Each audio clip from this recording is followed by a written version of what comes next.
أملاك أبكريمنا حما أنت جبرناون من تفتنسعنا يلو بنسحة من تخبر عبرنا يلو زيابر كل جزية أبكريمنا أيو زلفة إريئيو لزيابير كلمة وأتوب أتوب جزية نعملها كل جزية أبكر معينا يرئيو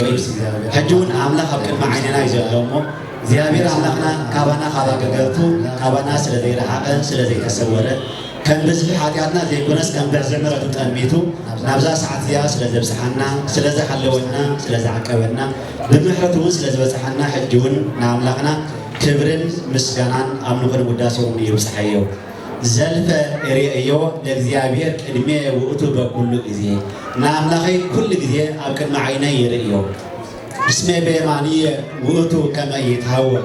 أبيماني سلو زلدما أيكوك نيايبا زمارا قدس داوت الزارب زلو وبأنتازي كتيساح لبيه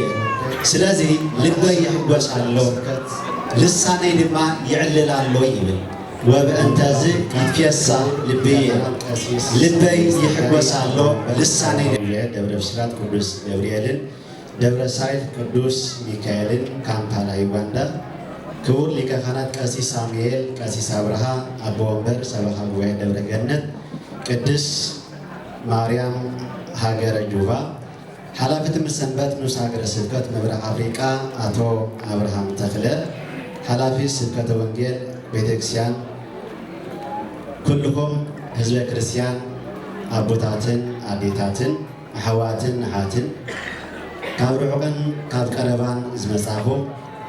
أبز قدوس سفرازي تقابيكم زلهم بشم እግዚአብሔር كلكم دهان دهان يركم دهان دمسيكم دهان دويلكم እግዚአብሔር أملاخنا كنا مسجنو كابرعوكن كاب كربان نابز قدفرا سلسوعنا سلزعدمنا بخبرو سلزخبرنا بصبو دما سلزقونا بمحرتو نقلاتنا سلزمحرنا ناي محرت أملاخ حيواي أملاك قدوس እግዚአብሔር أملاكنا لمون بهوات كتصنع سلازع عبدلنا نقلاتنا محرتون كرمنتون أبزحو ناي زمعة سباس لزبلنا ناي قويتوت قويتا ناي نقصاص نقص قدوس እግዚአብሔር أملاكنا كوانا كودكمات أقرقتو لومن كل ساعة زلالم علم مسكنا يبسحيو እግዚአብሔር أملاكنا بنا قدس دنگل ماران ولاديتو صلوتين بنا كلهم قدوسان نبياتن حوارياتن ጻድቃን ሰማዕታትን አገልግሎቱ ረድኤትን ጸጋን ገሩን ሁላትና ክሕልወና ፍጻሜናውን ከጸድቀና ንዝሐመሙ አቦታትናን አዴታትናን ክምሕረልና ኣብ ኃጢአት ወዲቆም ንዘለው ድማ ብንስሐ ከተንሳልና ብህይወተ ሥጋ ንዘለው ንዝሞቱ እግዚአብሔር ኣምላኽና ገነት መንግሥተ ሰማያት ሀገረ ቅዱሳን ከባርሰልና ንኣምላኽና ሰናይ ፍቃድ ይኩነልና መጀመሪያ እግዚአብሔር ኣምላኽና ንኩላትና ናብዚ ቅዱስ ስፍራ ከጋባና ከሎ ንቅዱስ ዕላማ ንቅዱስ ሓሳብ ንቅዱስ ኣምልኾ ስለዝኾነ ነዚ ተረኺብናሉ ዘለና ቤተክርስትያን ነዚ ክነቀድሰሉ ማህሌት ክንቀመሉ ክንዝምረሉ ክነምልኸሉ ፀናሕና ቅዱስ እግዚአብሔር ኣምላኽና ኣብ ኣሕዋትና ሓቢሩ ዝሰርሖ ቅዱስ ቤተክርስትያን كنمرقنا كلاتنا تجابينا زلنا مو እግዚአብሔር أملاخنا وعبنا سلام نكلاتنا نابزقول عدد أبزحنا كمل دلي እግዚአብሔር أملاخنا أبزن حاجات دقائق كم فقادو كاب جبرها وريات معرف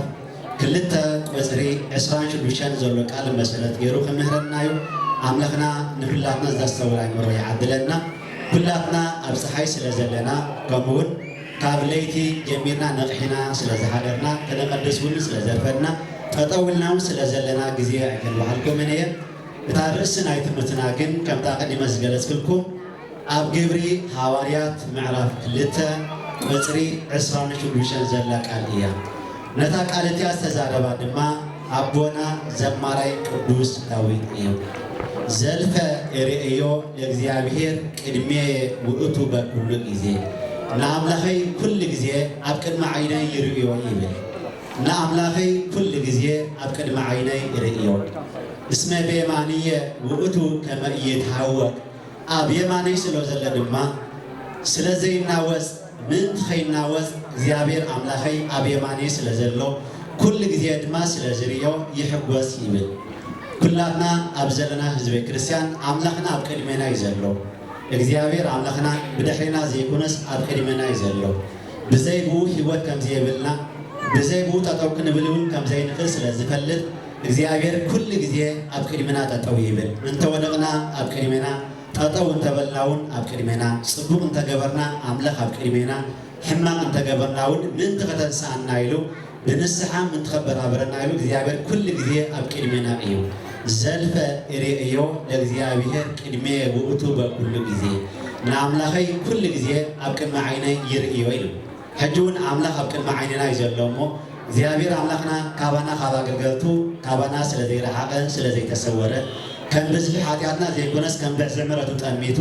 ናብዛ ሰዓት እዚኣ ስለ ዘብፅሓና ስለ ዝሓለወና ስለ ዝዓቀበና ብምሕረቱ እውን ስለ ዝበፅሓና ሕጂ እውን ንኣምላኽና ክብርን ምስጋናን ኣምልኾን ውዳሴውን ይብፅሐዮ ዘልፈ ርእዮ ለእግዚአብሔር ቅድሜ ውእቱ በኩሉ ጊዜ ንኣምላኸይ ኩሉ ግዜ ኣብ ቅድሚ ዓይነይ ይርእዮ እስሜ በየማንየ ውእቱ ከመ ይትሃወቅ ኣብ የማነይ ስለ ዘሎ ድማ ኣይክህወቅንየ ይብል ዘማርያ ቅዱስ ዳዊት ይዛረብ ዘሎ ወበእንተዝ እትፌሳሕ ልበየ ስለዚ ልበይ ይሕጐስ ኣሎ ልሳነይ ድማ ይዕልል ኣሎ ይብል ወበእንተዝ ይትፌሳሕ ልበየ ልበይ ይሕጐስ ኣሎ ልሳነይ ድማ ይዕልል ኣሎ ኩላትና ካብ ርሑቕን ካብ ቀረባን ዝመፃና በቲ ሓጐስ ናይ ኣሕዋትና ነቲ ሓጐሶም ከም ሓጐስና ቆፂርና ነቲ ዕልልቶም ድማ ከም ዕልልታና ቆፂርና ነቲ ናቶም ደስ ዘብልን ባህ ዘብልን ኩሉ ከም ናትናን ከም ገንዘብናን ቆፂርና ኢና ካብ ርሑቕን ካብ ቀረባን መፂና ምስቶም ኣብዚ ዓዲ ዝነብሩ ኣሕዋትናን ኣቦታትናን ክንሕጐስ መፂና ዘለና እሞ እግዚአብሔር ኣምላኽና ምስኣቶም ንክንሕጐስ ዕድመ ስለ ዝሃበና ስለ ዝባረከና ስለ ዝቀደሰና ክብርን ምስጋናን ንዑ ይብፅሐዮ ብኣምላኸይ ኩሉ ግዜ ክሕጐስ እየ ኢሉ ኣብ ቅድመይ ስለ ዘሎ ይርየ ስለ ዘለኹ ንኸይናወ ስለ ዝድግፈኒ ብኣምላኸይ ክሕጐስ እየ ልበይ ክሕጐስ እዩ ልሳነ ድማ ክዕልል ይብል ሰባት ብብዙሕ መንገዲ ይሕጐስ እዮም ብብዙሕ መንገዲ እውን ዕልልታ ይዕልሉ እዮም ንሕና ግን ኣብዛ ሰዓት እዚኣን ኣብዛ ግዜ እዚኣን ውላድ ስለ ዘረኸብና ዘይኮነ ወይ እውን ቃል ኪዳን ነመርዑ ስለ ዘለና ዘይኮነ ወይ እውን ካልእ ስጋዊ በረኸት ስለ ዝደለናን ስለ ዝረኸብናን ዘይኮነ እቲ ዝዓበየ መንፈሳዊ ጸጋ በዛ ዕለት እዚኣ ስለ ዝተዓደልና ብዓብዩ ድማ ንሕናን ደቅናን እንድሕነሉ ጥምቀት እንጥመቐሉ ሓቢርና ንንስሓሉ ሓቢርና ቅዱስ ቁርባን እንወስደሉ ናብ መንግስተ ሰማያት ድማ እናኣትወሉ መንግስቱን ጽድቁን ገንዘቡ እንገብረሉ ቅድስት ቤተክርስቲያን ስለ ስራሕና ሰሪሕና ጥራይ ዘይኮና ድማ ኣብ መፈፀምታ ድማ ስለ ዘብፅሐና እያ ምስ ቅዱሳን ኣቦታትና ምስ ብፁዕ ኣቡነ ሉቃስን ምስ ኩሎም ኣቦታተይ ኣብ ዘለዉ ካህናትን ምስ ኣሕዋተይ ዲያቆናትን ምስ ኩሎም ካብ ርሑቕን ካብ ቀረባን ዝመፁ ኣቦታትን ኣዴታትን ሓቢርና ነዚ ክቡር በዓል እዚ ክንፅምብሎ እግዚአብሔር ኣምላኽና ረድኢና እዩ እሞ ሓቢርና ክንሕጐስ እግዚአብሔር ፈቅዲ እሞ ንኣምላኽና ምስጋና ይብፅሐዮ ስለዚ ሓጐስናን ዕልልታናን በዚ ነገር እዚ እዩ እግዚአብሔር ኣምላኽና ጉልበት ስለ ዝሃበና እግዚአብሔር ኣምላኽና ገንዘብ ስለ ዝሃበና እግዚአብሔር ኣምላኽና ጥበብ ስለ ዝሃበና ካብታ ዝሃበና እግዚአብሔር ተመሊስና ንዑ ክንህቦ እግዚአብሔር ስለ ዘቃልና ብገንዘብናን ብንዋትናን ብግዜናን ብጉልበትናን እዚኣ ተኣክል ቤተክርስቲያን ንኣምላኽ እንሕጉሰሉ መንግስቲ ኣምላኽ ድማ እንወርሰሉ ደቅና ዝጥመቕሉ ደቅና ቃል ኪዳን ዝኣስሩሉ ቤተክርስቲያን ክንሰርሕ ስለ ዘለዓዓለና ኣላዓይሉ ድማ ስለ ዘፈፀመና ኣብ ፍፃሜ ከም ዝገሩ ስለ ዘብፅሓና ንኣምላኽና ምስጋና ይብፅሐዮ